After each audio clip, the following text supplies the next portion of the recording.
This is a muzzle loading cannon. It says it's a 4-inch 18-pounder Baker. Now when they say an 18-pounder, that meant the projectile, which is right here, weighed 18 pounds. And the way they would load this is they would have a bucket of water and a brush. They would dip the brush on a long handle down the barrel to put out any burning cinders.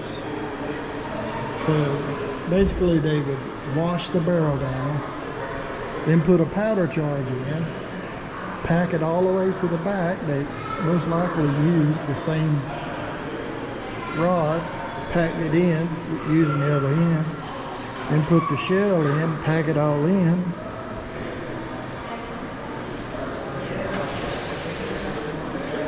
Then it would come back here, use this mechanism to elevate it. They would have to grab it and rotate it.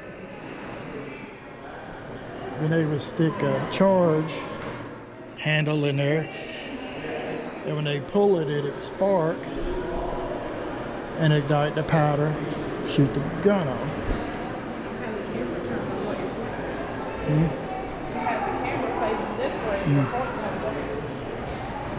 And of course, they would have this block the wheels, because when this fired, the carriage had a tendency to go backwards. Now this is an updated version of a breech loader. You would open this up, put your shell in. Some of them had the shell and the projectile in one, and or the shell and a powder bag. Close it, elevate your rifle, traverse it to wherever you was firing. Put your, some of them had a fuse you could put in, and or a plug, snap it, and it would fire. Well, we're going to head outside and we'll see you out there.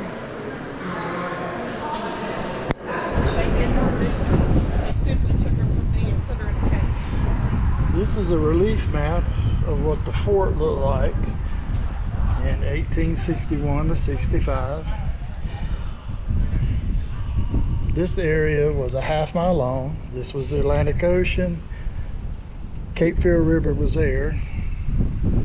And then it ran a mile this way.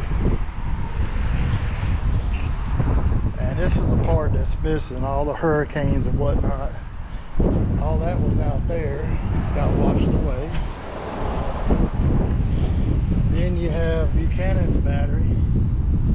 That was right here. That was all the way at the end of the island.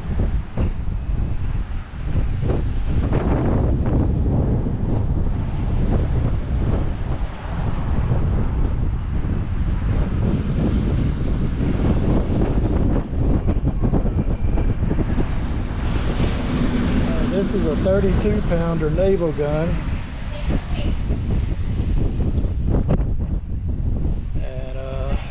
It was on a warship, and it was a muzzle loader. Again, after they fired it, they would ram a wet brush down the barrel to put out any cinders, because they was going to put a silk bag of powder in there, and you didn't want to shove it in there if you had hot ashes in there, because it would cause it to explode. They would ram that in, put their cannonball in, ram that home. This would swivel on the base. Here they would have a elevation marker. It looks like they build a hole in. What they would do is they would run a spike through there, puncture the powder bag, then pour touch it off with a stick that had a burning fuse on it. And boom, and then they would, most likely all this was on a block and tackle, so when they fired the gun, they would have to pull it back, load it, and then pull it back to where it stuck out the side of the ship, and fire it again. We're going to head on out to the trail. We'll meet you on trailhead. Town Jetter out. Right, here are two more cannon. These are mobile cannons. They're loaded from the muzzle, and they were likely drawn by horses. They would have a cart that would hook to this that carried the powder and the cannonballs, and they were drawn by horse. They could quickly be set up to fire a few rounds and then evac this area. Looks like a bird's nest. And this one. So these were basically mobile cannons.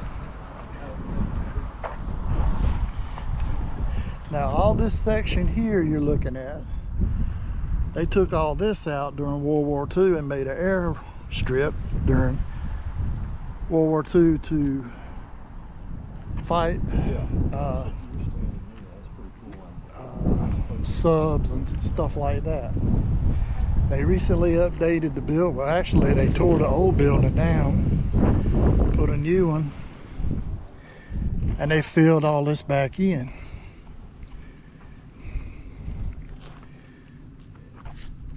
And put up some more fence posts. And that's how they made the fort fence posts back then. Those look like telephone poles. So my wife, she's on vacation with me. It's our anniversary. So I guess we're gonna do the walk through the Tunnel of Love.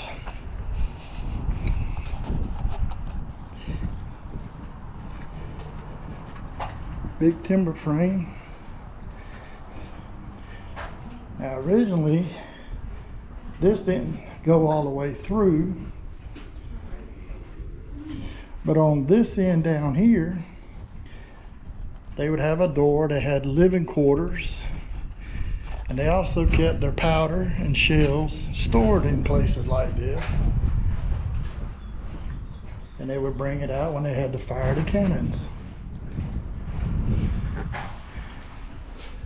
Of course, they didn't have electrical lights. So everything was done the kind of candlelight, which is kind of dangerous when you're hauling gunpowder around.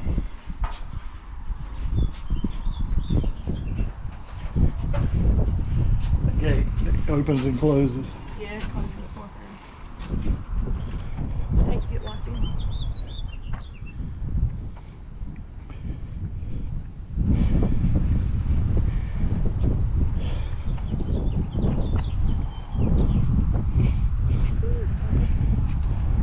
There it is. And of course, I bent my sunglasses. You can see the airfield went from there all the way down there during World War II. Like I said, to patrol the ocean, help keep off the submarines, because a lot of supplies come out of Wilmington, and they were there to sink the subs. All right.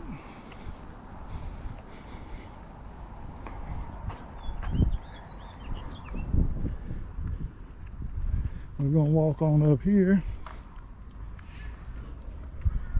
and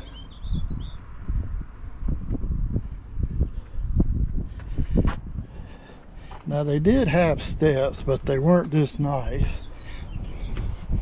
But imagine having to carry an 18-pound shell or 32-pounder, whichever they had, plus the powder.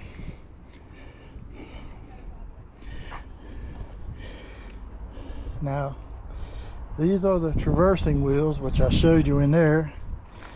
They run on this track. They would move it depending on which way the enemy was coming.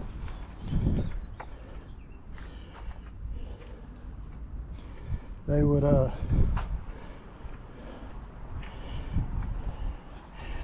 after the gun was fired, they'd have to roll this back, all the way back.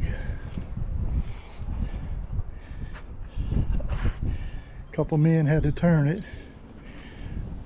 muzzle load everything, and then people would climb up there, reset the elevation because everything changed, and more than likely they had grease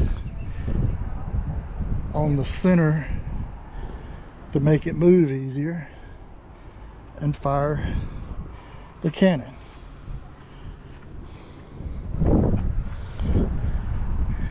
And this was non-stop, one right after the other.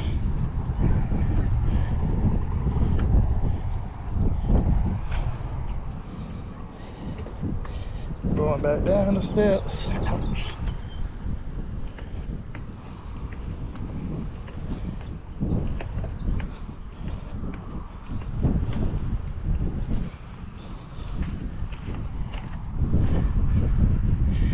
Again, I don't know if this is original, but this might have been where they stored powder.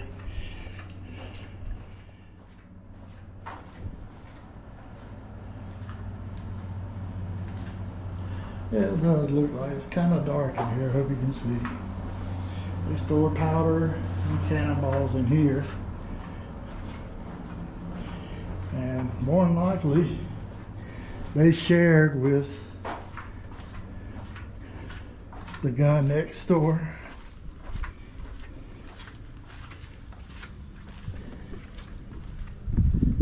And again, there's another cannon up there. And this would be another storage area. They got this one locked.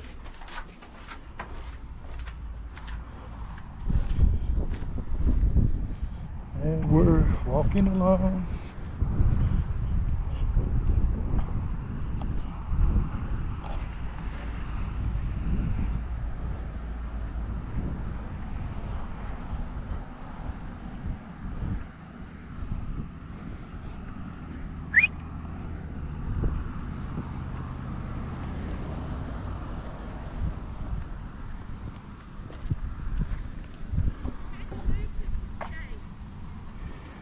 And you can imagine it was pretty hot down here, moving all this basically sand by baskets, barrels, and wheelbarrows. And they did it all by hand.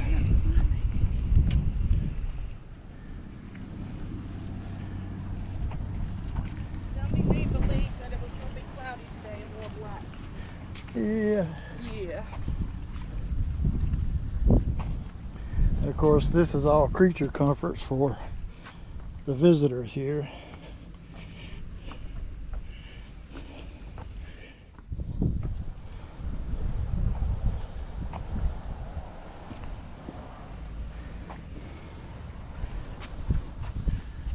And this is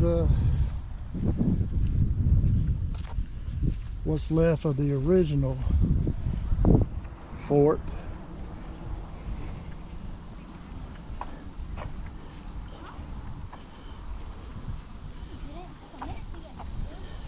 And I'll bring you back when I have something else to show you. Okay, here's another replica of a gun mount. There would have been two mounts on this hill, and of course storage area for the powder and all. But that door don't open. It's just this is what it would have looked like. But this is the gate the Union Army first come in to the fort. And they captured up to 7. Every depression was a gun mount. And they captured up to 7, and then they led a counterattack. The Confederate Army pushed them back to the 3rd.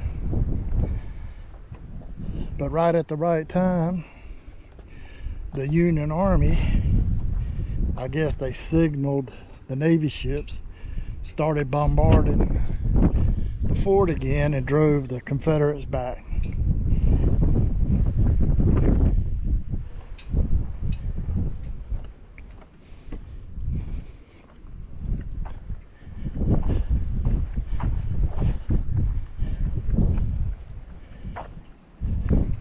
And these are not original to the fort, but this again is how they would have looked. There would have been a gate here, and of course this concrete wouldn't have been here, and all these poles would have been buried in the ground.